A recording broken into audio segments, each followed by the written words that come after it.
Thank you, Dr. Basalirwa. Please confirm that you can hear me. Yes, we can hear you loud and clear. Yes, we can. Thank you very much. A very good morning to you, ladies and gentlemen. I welcome you to today's Become a Better Entrepreneur series, where we are going to be talking about how to write fundable, successful grants for social impact. If you joined us last week, you will recall that we talked about how to unlock funding for your business by proving your impact. And I want to thank Mr. David Elungat, the Executive Director of Voice for Humanity Uganda, who took time last week sharing with us why it is important that as businesses, we begin focusing on social impact. Clearly, the world has changed. Last week, we talked about the challenges for funding for many businesses, and we said that today, funding institutions are looking or are investing for impact. If you are running a business, what impact are you creating? Are you helping to address some of the problems that our society continues to face? And we also agree that business does not just exist for us, the people who start the business, but also looking at how we can create value in society, how we can add impact, create social impact. In fact, some businesses already are making this social impact, but have not been deliberate in terms of documenting it, capturing it, and yet it is very important for us today as we continue to look for resources for our businesses. And I remember Mr. Elungat challenged the entrepreneurs who were present during the Zoom that they go and begin to look at what it is that they can do, and he actually gave tips on how they can begin to create social impact. Actually, from the interaction after his presentation, we had so many questions, and that's why we decided that he comes back today and now gives us basic tips for writing fundable grants for social impact.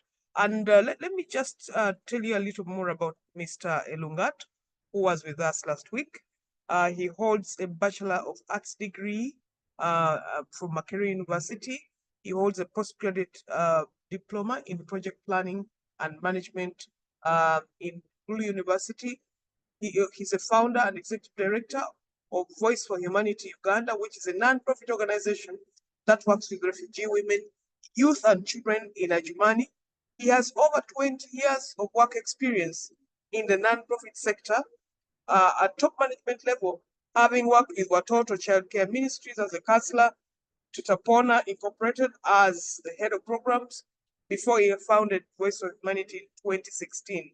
He has written and won several grants for his organization, both locally and internationally, and that's why he's the best person to give us tips on how we can write fundable grants for social impact. Mr. Elungat, we want to thank you so much for accepting to come back and share with the entrepreneurs this morning, and we look forward to your presentation. Over to you. Thank you so much, Dr. Diana, for the kind introductions. Thank you, Dr. Edith, for leading us this morning. And very good morning to everyone who is logged in and part of this session this morning. It's a pleasure being welcomed and being invited to share the skills. It's part of what we can do to make the world a better place for all of us, to support each other.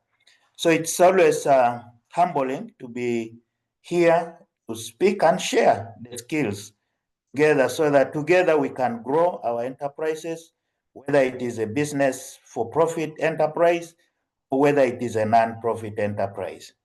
So this morning, based on what we had already shared last week, where we saw that, as Dr. Diana has highlighted, that it is important for us as entrepreneurs to be able to create impact in the community, because, you know, a business that does not create impact in the community is no business, as somebody rightly put it. And so part of the role of our businesses is to be able to create social and economic impact in our communities. But even within our businesses, we have the needs that come in, the financial needs. And so that makes it important for us to source for extra resources from whatever sources that we are able to source it for, whether to expand on our businesses, whether to create a social impact in the community, whatever it is, we all need the resources. And one of the key questions that came in after the presentation last week is the fact that many entrepreneurs are struggling and saying, well, I need funds, I need funding to expand my products for social impact.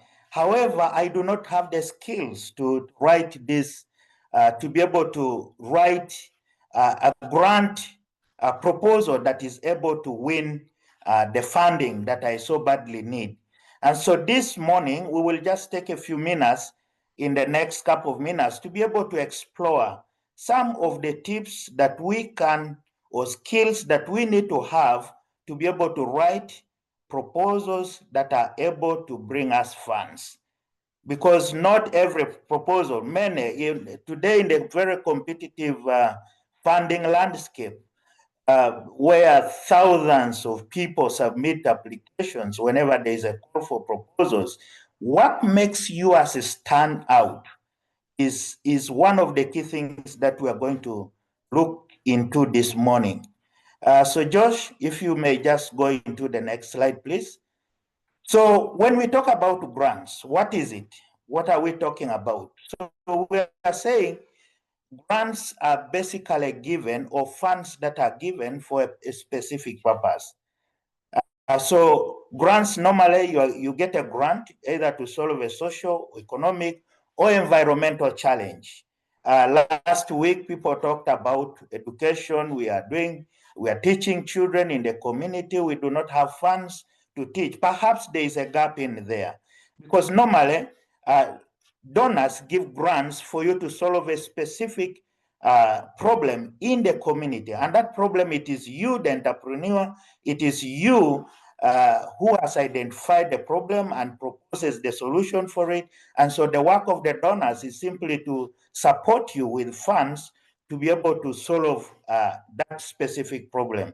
So grants are basically given for you to be able to solve a specific problem. Two is that it is important for us to note that grants, unlike loans, are non-refundable. So this makes it something that excites maybe many of us. So unlike the loans, grants are non-refundable. And grants for profit businesses specifically are often tied to public benefit or a social good.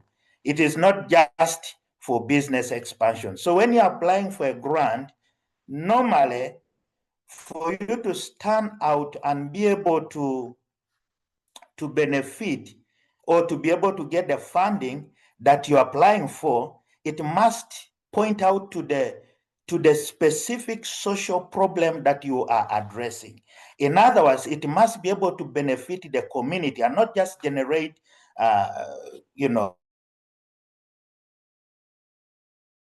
business. For example, you could be dealing in an energy project that provides, cooking solutions to the rural women who are using firewood. If you developed a product that helps the rural woman to be able to cook her food, a meal for her family, without necessarily going to cut down the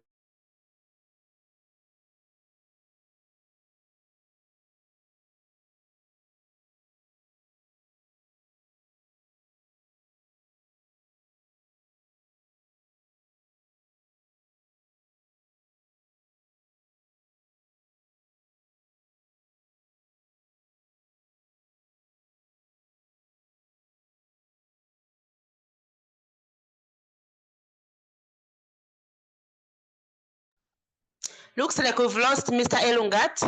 Is it only my side? I can't hear him anymore.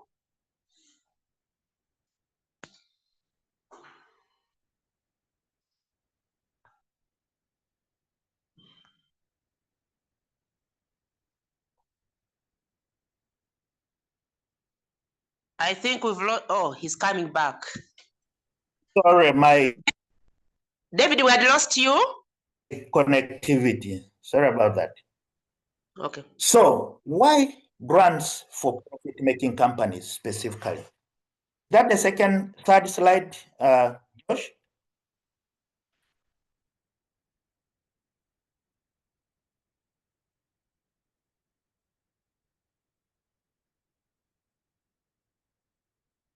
Yeah, so we are asking why apply for grants for profit-making companies? As I already said, once you apply for a grant, it could help you to secure funds, maybe to do a research. Maybe you want to do a research on a specific new product that you want to introduce for your clients. And this product could be addressing or solving a social or economic or environmental challenges and creates impact in the community. Or you'd want to basically develop a new product or a new technology that help address community or social challenges. Two, it is important for you to secure grants, or grants are important because then they help you to launch a social impact initiatives. As Dr. Diane already highlighted, in the current environment in which we do business, it is important that we incorporate a social impact initiative within our businesses, because then we only become relevant in the communities and in the places that we do our businesses only when we support to address some of the critical challenges that the communities are facing. And also the fact that grants support you in your corporate social responsibility. I just want to speak this from the perspective of profit-making companies. However, the general principles that I'll be sharing in here are for both profit-making companies and non-profit organizations.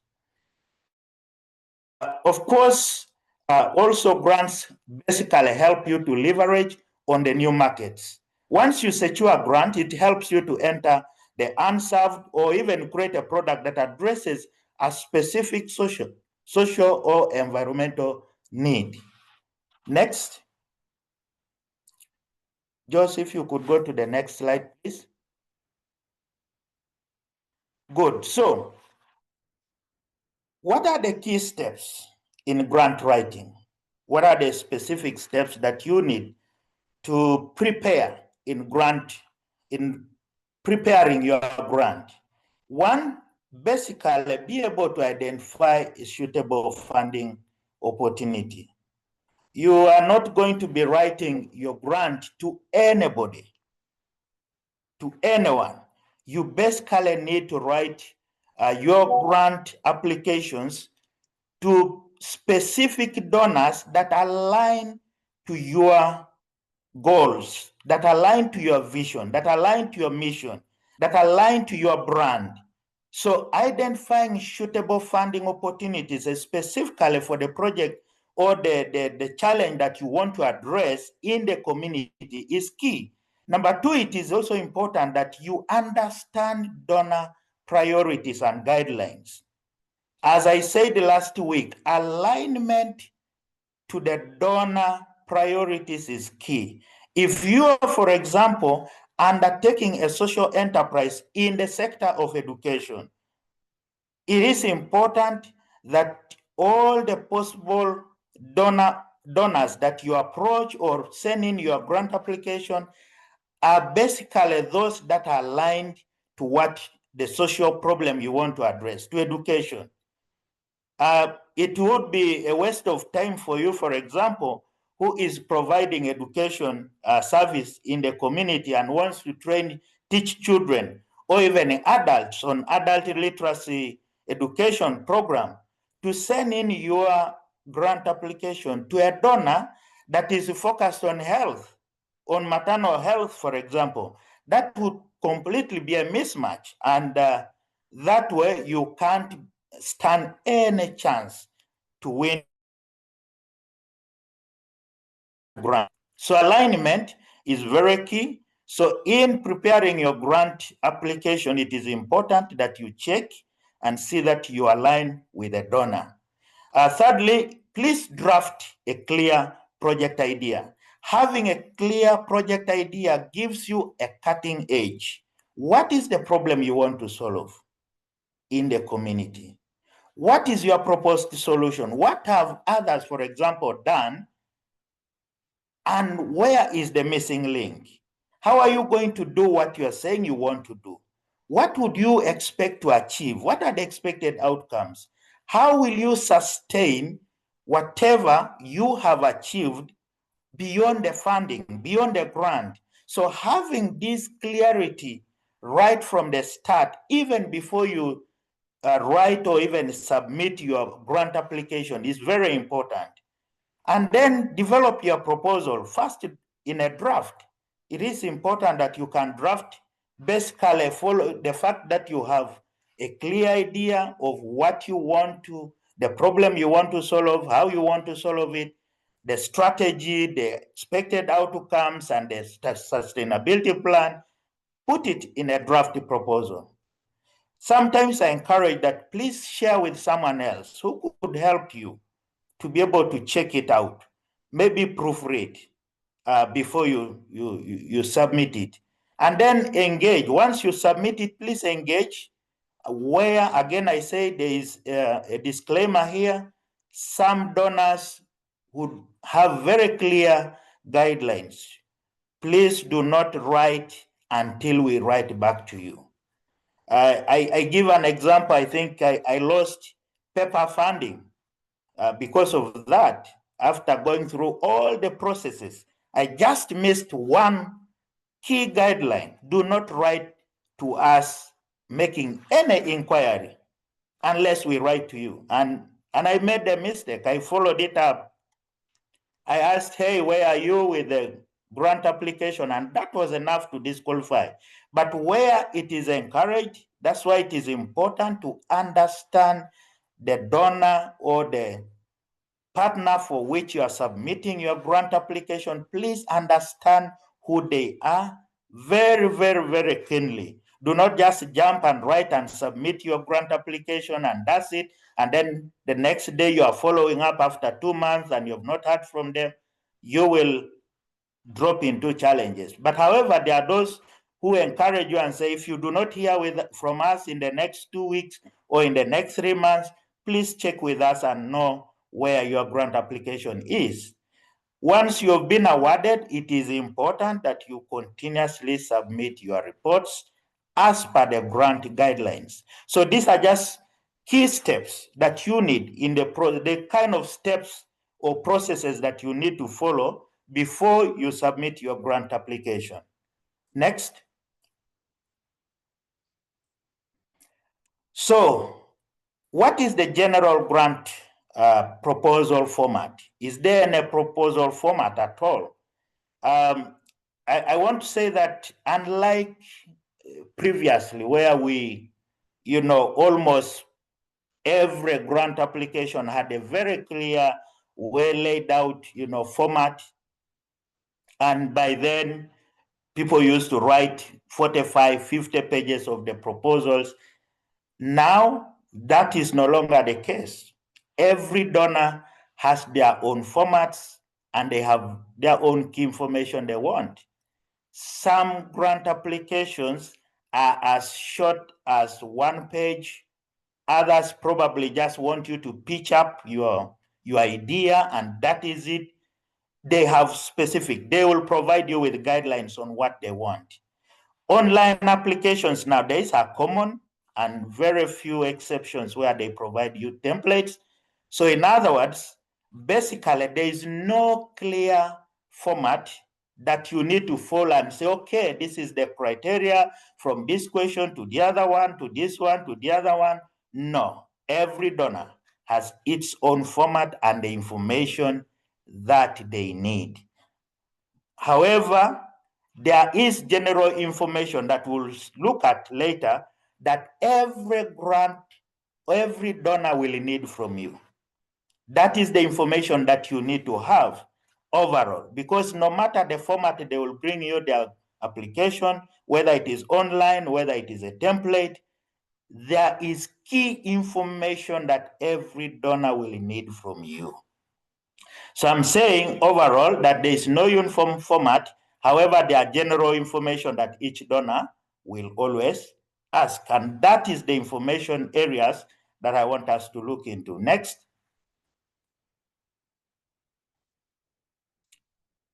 So what are the general key information or format that probably, if you want to say, that you need to have? So every grant application, whether it is online, whether it is a template that they will give you to fill in, always will need this space. Will rotate around these 8 key areas that I've looked at here.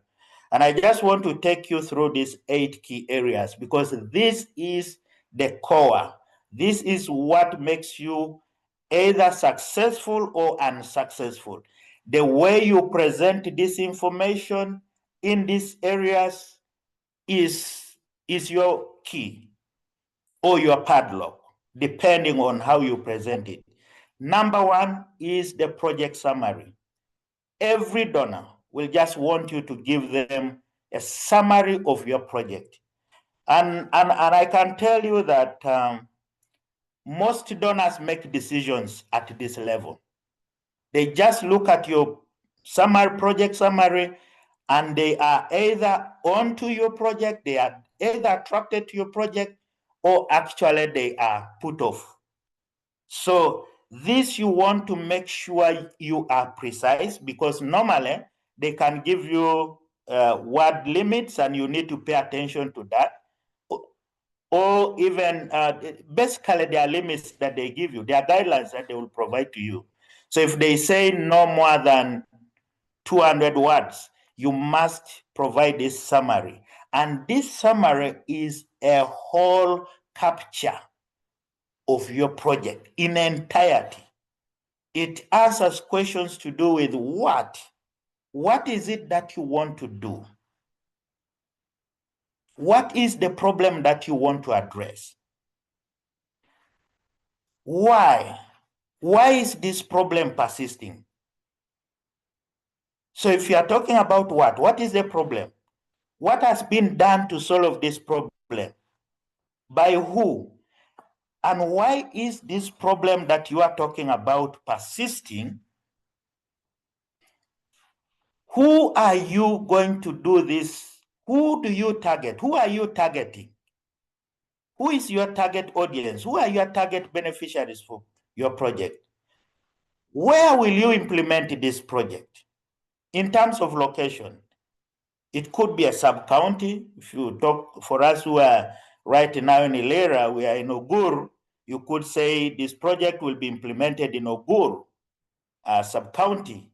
How are you going to implement it? It's a question of strategy, whether you are going to do, if it is a group-based therapy or if you are doing education, we will do weekly classes in the community, under trees or under local churches. Whatever that strategy is, bring it out clearly and precisely. When do you want to start this project? How much will it even cost? So it is that, what are the expected results at the end of it? What do you hope to achieve when you finish? So that project summary summarizes everything about your project, from what you want to do, for who you want to do it for, in terms of beneficiaries, when you want to do it, how long it will take, what kind of activities you will undertake, what kind of results you envision to see or to achieve in the end, and why you are doing what you want to do, and ultimately how much you want.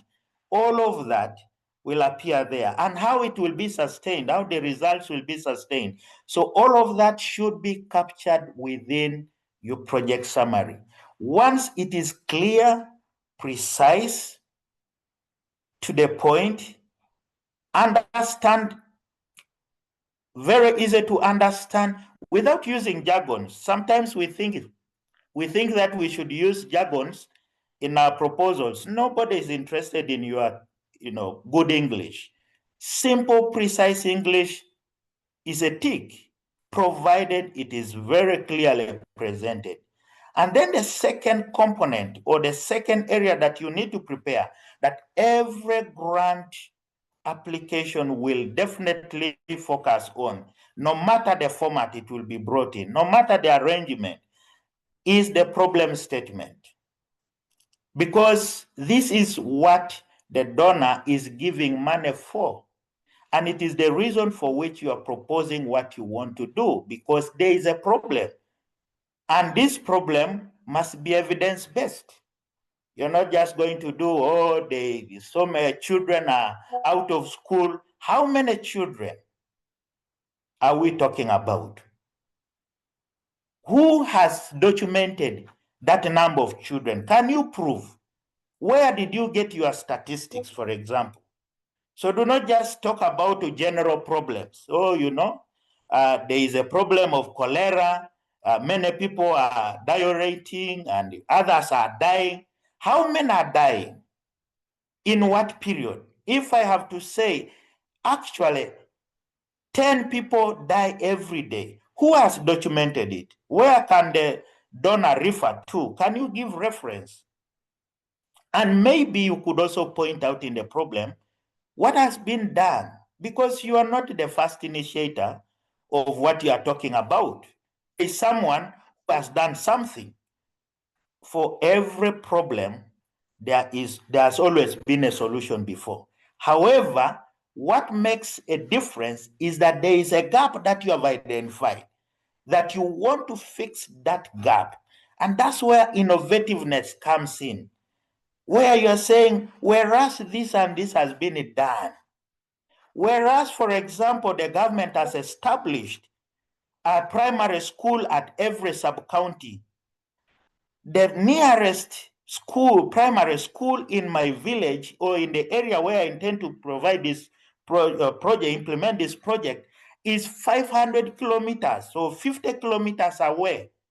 Unfortunately, even on the road, there are seasonal streams that overflood and ultimately affect children from attending school. So there must be a missing link in there that you want to address. And that's where you are coming. So you're coming to say, now for me, I'm coming to address this missing link. And that's why in every project that we are writing, innovativeness, donors want to see innovativeness. And that's why I'm excited that we are talking about entrepreneurship, innovation, and all of this. So because if your project is just general, everybody is doing education programs, everybody is implementing agricultural programs, everybody is implementing skilling programs. But what makes yours unique? What's that is making your intervention unique? Is what either makes your grant successful or unsuccessful. So how you bring that, again, remember, you will have limits. So making sure it is brought, the problem is brought out with clarity, with precision, and with evidence is very important. So the other sad thing that every grant application will have as part of questions that you'll be asked is the objectives. What are your objectives? What's your ultimate goal, for example? What do you want to achieve? What do you hope to achieve, in the end? So whether when you talk about objectives, you're talking about specific measurable steps that you want to take to achieve what you said you want to achieve in the end, the goal. So if it is training, for example, maybe you want to say part of this objective is to train 500 children in literacy skills, or 500 women in literacy skills, whatever that objective is. And of course, it must be SMART, specific, measurable, achievable, realistic, and time-bound. So every project grant application will definitely want you to highlight your objectives. And so I encourage, probably at your own time, do some more reading regarding objectives and how you can create really very precise and very, very good objectives for your project. And then activities.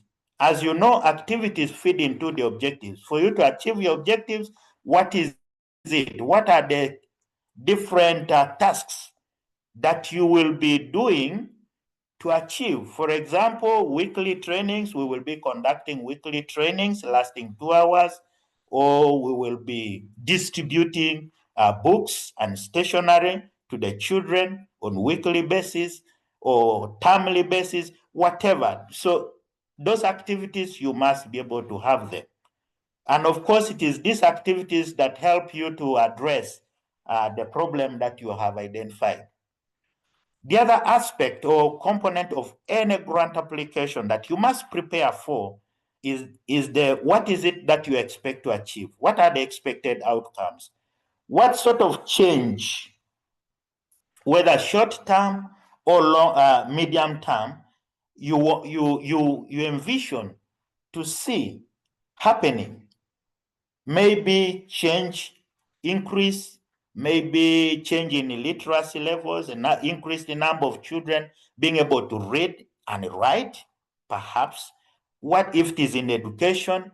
Maybe reduced admission cases of diarrhea, whatever that is, reduce the number of deaths as a result of diarrhea, whatever those immediate or medium-term changes are, you need to have them. When I do what I'm going to do, what do I envision to see happening in 3 months, in 6 months? What sort of changes will be happening as a result of my intervention? And then the other aspect is ultimately the budget. And this is where sometimes we go off when we are writing our grant applications. Number one, please pay attention to the budget ceilings. Nowadays, many donors give you the budget ceilings. So it could be $20,000. And then for you want to do 1 million things, and you want to say, okay, I know, probably they will adjust. I want to put $21,000. That's already a disqualification. It could be that they have given you a ceiling of 20,000, and you are saying, well, I don't want to go near there. Let me just do 2,000. But you are proposing so many activities. So your budget should not be over, neither should it be under. Because why? If you propose your budget to be under, it means that you do not know what exactly you are doing.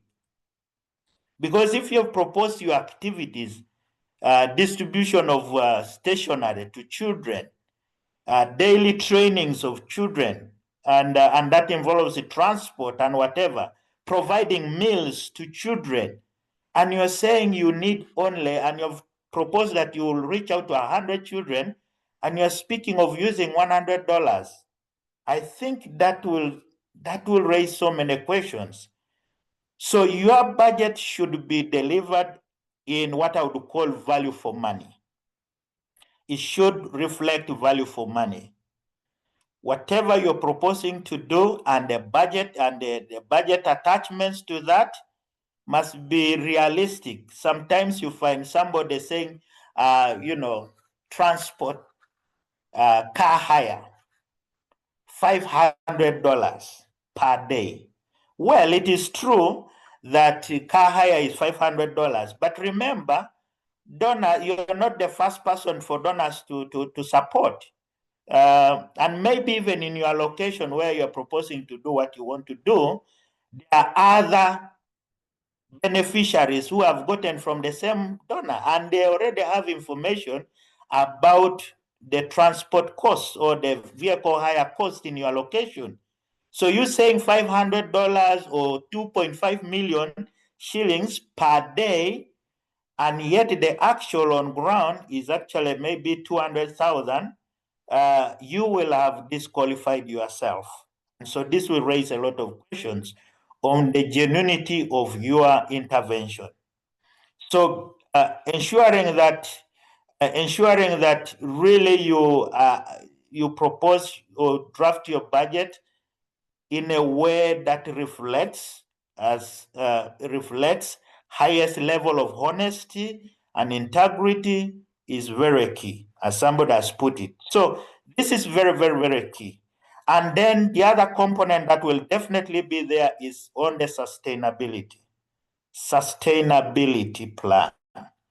Every donor is interested to see how will the money that I've put in, how will the impact continue beyond the funding period? Once the money I've given is worn up, how will, for example, more children continue to learn? Do you have a plan, for example, of training other community facilitators? That would be a good sustainability plan, so that even when you move away, there is continuity of activities that you have already initiated. So presenting a clear sustainability plan makes you stand out and be able to win a grant.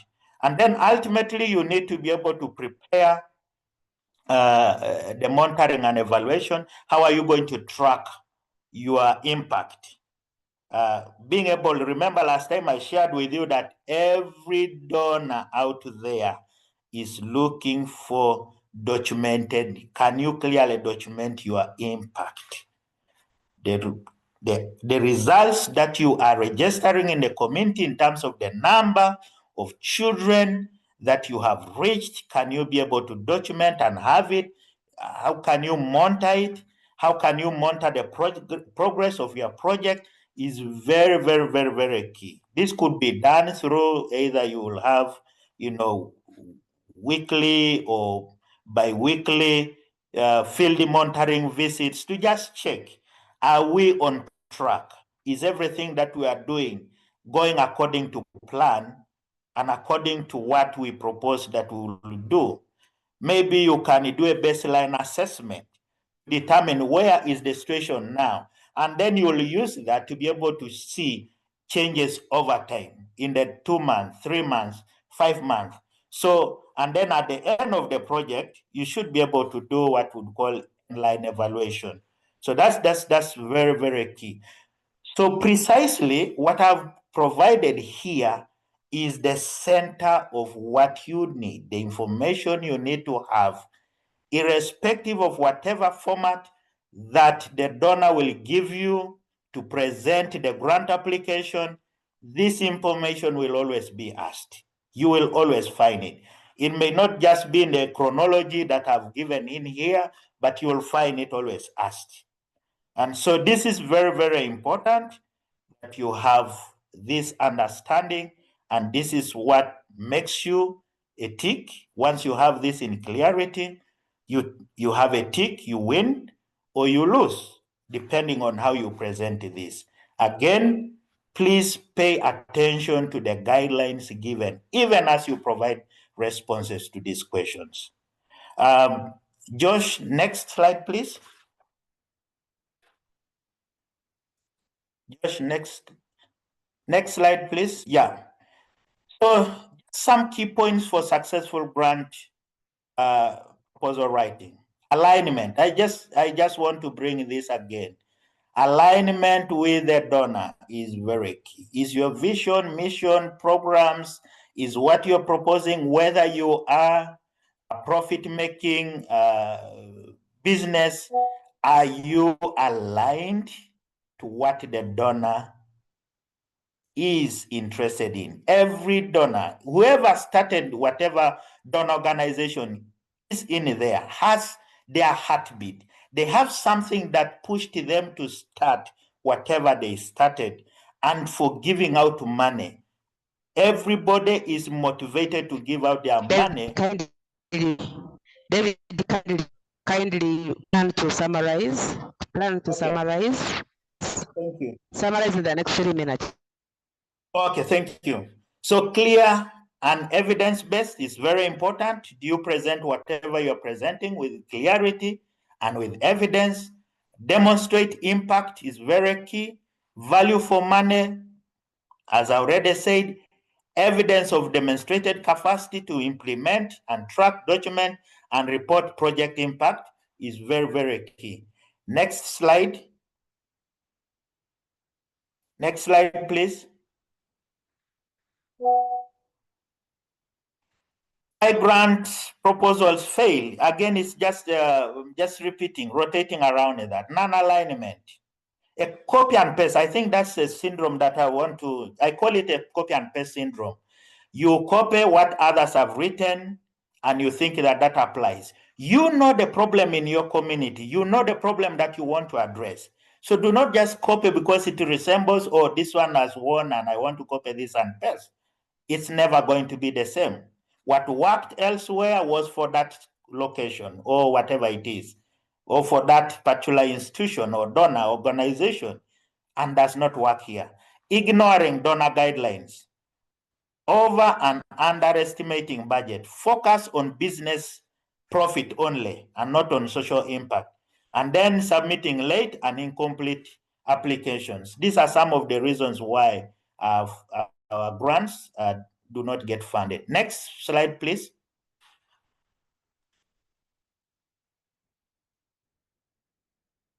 Next slide, Josh. Yes, okay. Notes grants are a tool for impact-driven businesses, not just for NGOs. So, and then profit-making of companies can access funding if they address social changes, and successful grant application is only achieved through the right sourcing of the right donor, understanding who you want to submit your application and what their interests are, and then submitting a very strong proposal, clearly outlining all the other components that I clearly shared with you, and demonstrating that you will be able to achieve impact and you can measure that impact. This is very, very key. Finally, please, Josh. Yeah, so maybe Josh will share with you this slide presentation, and you could be able to reach out to some of these. Funds for NGOs, sign in there. You will be able to access multiple and different funding opportunities for your, whether it is a for-profit business or non-profit. There are others. Locally here we have, and then use Google and AI tools to search.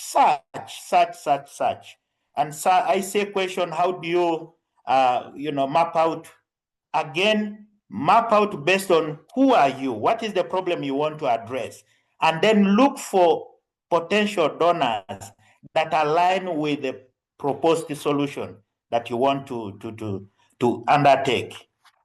I think that is it from me. Unless next slide, Josh, if at all there is anything left, but I think that's the end. Yeah, thank you so much for listening. I apologize for taking some time, but I thought I could just be able to clearly be able to point more to the different components of the proposal or the grant application that members should be able to prepare so that they can be able to have fundable grant applications. Thank you so much, and over to you, the host. Thank you very much, Mr. David Elungat, for taking us through this very, very important and necessary session. It's very important, and we appreciate you for accepting to come back. You've taken us through very important issues of what a grant is, why we need grants, what are the key steps that you need. You've also taken us through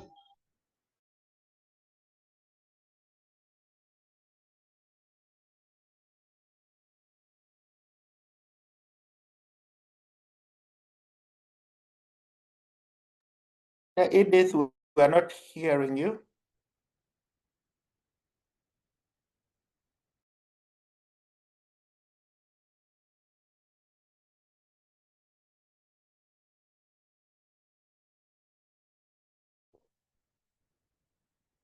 Good morning, ladies and gentlemen. I think Dr. Edith is having a few technical issues. So in the interest of time, I will proceed. My name is Karohanga Joshua. I work with the MUBS Entrepreneurship, Innovation and Incubation Centre, and I'm going to lead us through the question and answer part of today's session. I'd just like to thank the presenter this morning for the session. I think it was very good. And I'm also just going to open up the floor for questions and comments. We'll be handling Q&A in three ways you can ask your question. One, you can type in the chat, or you can type it in Q&A. Alternatively, you can raise your electronic hand and you'll be given permission to speak. Earlier on, I saw Mr. Kagwa Apollo raise his hand. I don't know if it was in error or he had a question to ask, but Mr. Kagwa Apollo, you have permission to unmute and ask your question directly. In the meantime, I'll also be looking through the chat. I noticed that Mr. Elungat answered one question that was already in the chat. Hello. Yes, Mr. Apollo. Yes, you can go ahead. Hello. Yes, we can hear you. Yes, good morning to us all. Yes, I'm Kagwa Apollo. I just wanted to inquire, how do we get to know the donors, and how do we get to know the donors so that we can, as we are making the grant writing, as we've been elaborated, that should be specific to the donors, the donors' interest. Yes, that is it. Thank you. Thank you very much. Mr. Elungat, you can answer that question as I prepare more questions for you later. Thank you so much, Apollo, for asking. How do I know the donors? How do I get the donors? As I said, I've just shared a few links in there that you can always check out. There are different multiple donors with their different timing when they call for grant applications. So you need just to check out and see which one aligns. Again, see among the so many calls for grant applications for different projects, which one has a direct alignment to you, who you are, what you want to address, and the solution you are proposing. So please check out those the links that I've shared, probably as Josh will share. But also, as I said, please Google search, who are the donors that fund this kind of project. Google will give you, now we have AI tools, the chat GPT. If you ask them, it will be able to give you quite a number. Provided you direct it, I want possible donors for this kind of intervention that I have, please. And they will give you. So this, again, find the one that aligns with your problem and the solution that you are proposing and your brand. Thank you. Thank you. I would like to let everyone know that I have, upon the instructions of Mr. Elungat, I've shared the presentation in the chat. You can find the presentation in the chat. You can download it directly from there. And then moving on, I see a hand from Maureen Dahura. You can speak and ask your question directly. Okay, thank you so much and good morning. Thank you for a lovely presentation. It was very detailed and appealed to the heart. My question is in regard to how me as a business can position myself for donor support, because usually they ask for either it's NGO and so forth. How best can I am a for-profit organization, but I still have the arm I want to do something for community. How best can I position myself? Thank you. Thank you, Maureen. How best do you position yourself? Is the impact that you create in the community. Start to do something for the community. In your for-profit business, start to do something, whether it is on annual. I have known of a friend who sells computers. He deals in electronics. And every year, once a year, he selects a school that he donates some computers, and he also does training. He doesn't donate, and he does training. He trains the students on the ICT skills, and he's been doing this consistently. That consistency is important. However small that you are doing, consistency is very key. So once you start doing that, and then from 1 year it comes, maybe annually you are doing that, and maybe every quarter you are doing that, and once you're doing that on quarterly basis, before you know it, you are now seeking for support to scale up what you are doing. Maybe you started with one school, for example, and now you are saying there is massive need among the schools for ICT skills and perhaps access to computers. A donor will come in there ultimately. So that's how I could respond to you, Maureen, on how you can position yourself. I hope that helps. Thanks. Thank you very much. I am going to give you the last round of questions. I see a hand up already from Salum. You can unmute as well. Yes, good morning to everyone. Good morning. It's an honor to listen to Mr. David. So I've attended today's meeting, but I didn't attend the previous one. So I've taken a lot from it. But there's a question I have. What is the major challenge you faced while dealing with donors, and what is the most success you have achieved while dealing with them? Those are just the two questions I have. Thank you.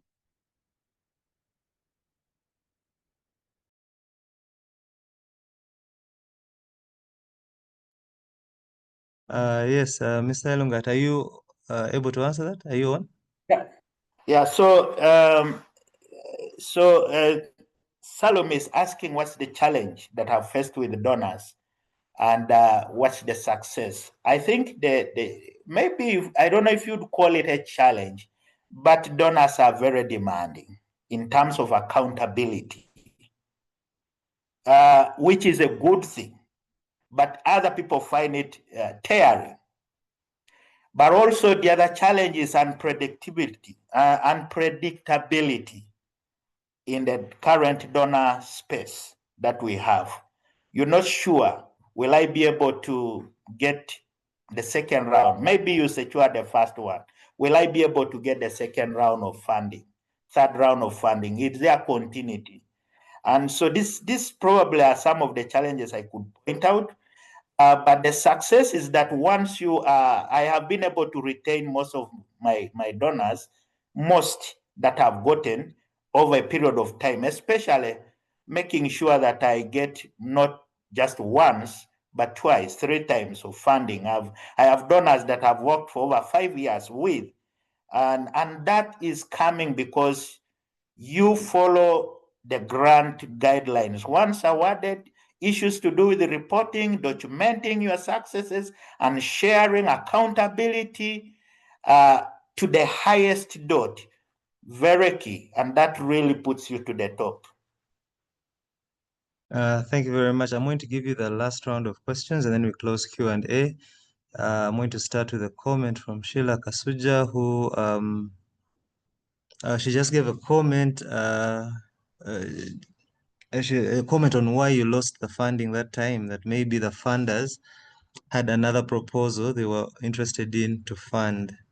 Then there is a question here from Moses, who asks, what are the practical ways of creating strategic partnerships? And then in the Q&A, I see the first question from Joseph on how to identify or map out true donors. You already answered that. And there is another question from Maureen, and she's saying, as a bakery, what are some of the things I can do for the community, except training, which we already do? Yes, let me hand those questions over to you, and then shortly after we shall close Q&A.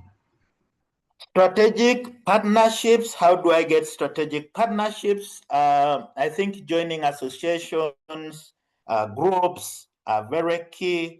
Mapping out who are the potential partners that you can work with, even in grant writing, by the way, in the today's funding landscape, most donors are shifting into consortia approach. So being able to map out who are those who are within, who align with your mission and vision and what you do. Alignment, again, even as it's like friendship, really. It's about the match of likes. What is it that you are doing that aligns with what I'm doing, and how can I learn from you? And I think you can map out this within wherever you're operating from, within locally, but also being able to join into the groups and associations, and where you can always be able to find the right partners to connect with. This is important. And then somebody on the bakery, I quite didn't note all of them, but somebody in the bakery saying, besides the training that we are doing, what else could we do?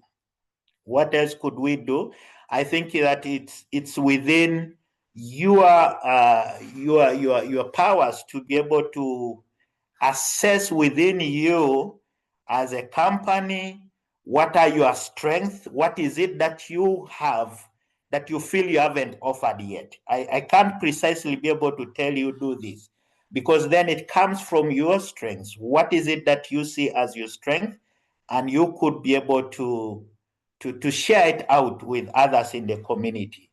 I think that is how I would really share with you or respond to your question. Josh, is there another question I didn't? I think it was about strategic partnerships. Others had already really shared, already responded to them in my, as I was responding to other questions. Over to you, Josh. Yes, you had. Thank you very much for answering all the questions. Let me just reiterate that I have shared the presentations in the chat, but if you're unable to see them, the alternative could be you could send your email address, and then we could share that presentation to you via email. So if there is anyone who is interested and has not been able to see the presentation in the chat, you can just write down your email address in the chat, and I will share with this presentation with you via email. Other than that, I'd like to thank everyone for participating in today's session, sharing your knowledge and asking your questions for all of us to benefit. And today's presenter, thank you very much. I want to hand it back to Dr. Edith Basalira and officially close Q&A. Thank you very much. Dr. Edith Basalira, can you? Yes, I'm here. Can you hear me? Can you hear me now? Yes, doctor, we hear you. All right, thank you so much. I would like to appreciate, allow me also to appreciate our great presenter, Mr. David Elungat. Thank you very much for finding time in your business schedule. I know you are very busy. You notified me you are up country in Irira doing a training, but you've been able to squeeze your time to come and make this presentation. We appreciate you. Thank you very much. And we appreciate everybody who has logged on this morning. Thank you for always finding time in your busy schedule to join every Thursday morning. We've gone beyond the top of the hour. I don't want to keep you here anymore, but I would like to appreciate everybody. Like Josh has said, we are going to send this presentation to those who have shared with us emails. I can see emails are coming in the chat. We'll be sharing with you. Ladies and gentlemen, thank you very much. On behalf of Makerere University Business School, Entrepreneurship, Innovation, and Incubation Centre, and on behalf of Makerere University Business School, we would like to appreciate everybody who logged on this morning, and to say that kindly remember to log on again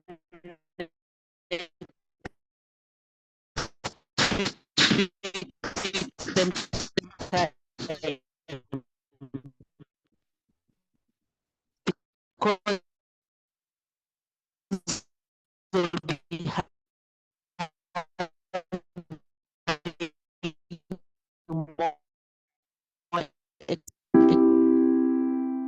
exciting presentations. Thank you very much. I wish you a You gotta get up and make a move, 'cause the world will never see you until you do. No, they don't really care what you're going through, so you gotta show them, baby. You gotta show them the real you. You gotta give them what you've got. No, don't let them see what you're not, 'cause you are strong. You are wise. You are worth beyond 1,000 reasons why. And you can't be perfect, baby, 'cause nobody's perfect, darling. But no, no, no, there's nobody in the world like you.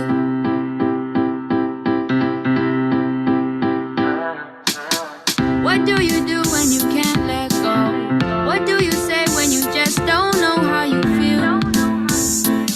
And you know nobody knows how you feel, 'cause everybody's got their own damn problem. So everybody's trying to find their way, and day by day is a struggle. In this world, you know you have to hustle. Just know that you're not alone.